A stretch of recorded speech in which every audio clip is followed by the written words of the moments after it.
Chemical মুক্ত আম বাজারজাতকরণের লক্ষ্যে আম ক্যালেন্ডার প্রকাশ করেছে রাজশাহী প্রশাসন। ক্যালেন্ডার অনুসারে আগামী 15 মে থেকে সব ধরনের গুটি আম গাছ থেকে নামাতে পারবেন চাষিরা। রাজশাহী জেলার আম পরিবহন, বাজারজাতকরণ ও সংগ্রহ বিষয়ে মত বিনিময় সভায় এমন তথ্য জানান রাজশাহী জেলা প্রশাসক আফিয়া আক্তার। সারা বাংলাদেশ রাজশাহী আমের জন্য উন্মুখ হয়ে বসে আছে এবং এটি আমাদের একটা দায়িত্বের পর্যায়ে পড়ে যে আমরা সারা বাংলাদেশের মানুষকে কিরকম আম আমরা উপহার দিতে পারবো।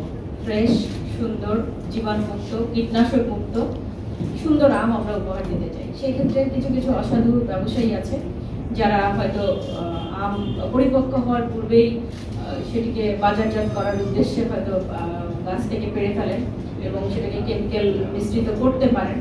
তো এই বিষয়টাও আমরা দেখব যাতে এটা কেউ করতে না পারে এবং আমরা আজকে যে ডেটটা ঘোষণা করব এই ডেটেই আসলে এই আমগুলো এরপর থেকে ওই দিন থেকে শুরু হবে, এরপর থেকে এটা পাড়া শুরু হবে এবং বাজারজাত করা শুরু হবে আশা করছি।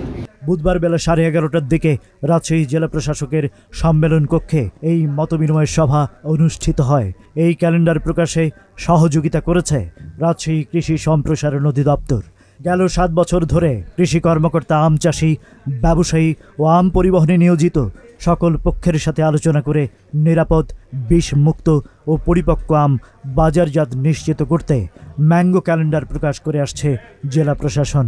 10 জুন থেকে আম্রপালি ফজলি, 15 জুন থেকে বাড়ি 4 বাড়ি আম 4 যেটা সেটা 5 জুলাই থেকে, আশ্বিনা যেটা 10 জুলাই, গৌরমতি 15 জুলাই এবং কাটিমন যেটা এখন আমাদের সারা বছর হয়, সারা বছরই হবে, এবং বাড়ি আম 11 যেটা সেটা সারা বছর যেটা হয়।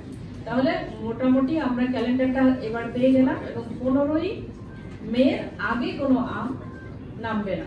রাজশাহীর ম্যাঙ্গো ক্যালেন্ডার অনুযায়ী 20 মে নামাতে পারবেন গোপালভোগ, রানী পছন্দ বা লক্ষণভোগ 25 মে, হেমসাগর বা ক্ষীরসাপাত 30 মে, মানানা ব্যাঙ্গো বা ল্যাংরা 10 জুন, আম্রপালি বা ফজলি 15 জুন, 5 জুলাই বারিয়াম 4, আশ্বিনা 10 জুলাই এবং গৌরমতি পারা যাবে 15 জুলাই। এছাড়া সারা বছর পাওয়া যাবে কাটিমন ও বারিয়াম 11 জাতের আম।